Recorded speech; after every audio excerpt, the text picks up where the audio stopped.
H 18 high school পাশ করলেন, সবাইকে বুক ফুলিয়ে বলছেন আমি একজন আইনজীবী হতে চাই। সবাই বলছে বাহ বেশ ভালো তো, কিন্তু আপনি জানেনও না আপনি কিসের মধ্যে নিজেকে জড়াচ্ছেন। বেতন $0। এইচ 20 কলেজের ছাত্র আপনি, প্রতি সপ্তাহে শত শত পৃষ্ঠা পড়তে হচ্ছে, অর্ধেক সময় আপনি নিজেই জানেন না লাইনের অর্থ কি, তবুও নিজেকে কর্মক্ষম দেখানোর জন্য হাইলাইটার দিয়ে মার্ক কেটছেন। বেতন $0। এইচ 24 ল স্কুলে পা রাখলেন, 3 বছরের চরম মানসিক চাপ, কফি আর নিজের সিদ্ধান্ত নিয়ে আফসোস, সাথে আছে $1,20,000 স্টুডেন্ট লোনের বোঝা। বেতন $0। এইচ 27 জুনিয়র আইনজীবী, আপনি ভেবেছিলেন আদালতে নাটকীয় সব মামলা লড়বেন, অথচ আপনি দিনে 12 ঘন্টা বসে বসে কন্ট্রাক্ট বা চুক্তিপত্র পড়ছেন। বেতন $75,000।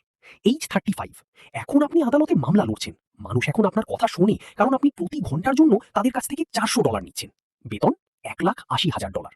এইচ 45 আপনি এখন একজন সিনিয়র পার্টনার, আলিশান অফিস আর দামি স্যুট, ক্লায়েন্টরা তাদের কেস নেওয়ার জন্য আপনার হাতে পায়ে ধরছে।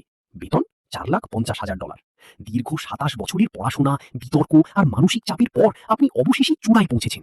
এখন আপনি প্রতি মিনিটের জন্য বিল করেন, তার মানে এই ভিডিওটি দেখতেই আপনার $200 খরচ হয়ে গেল।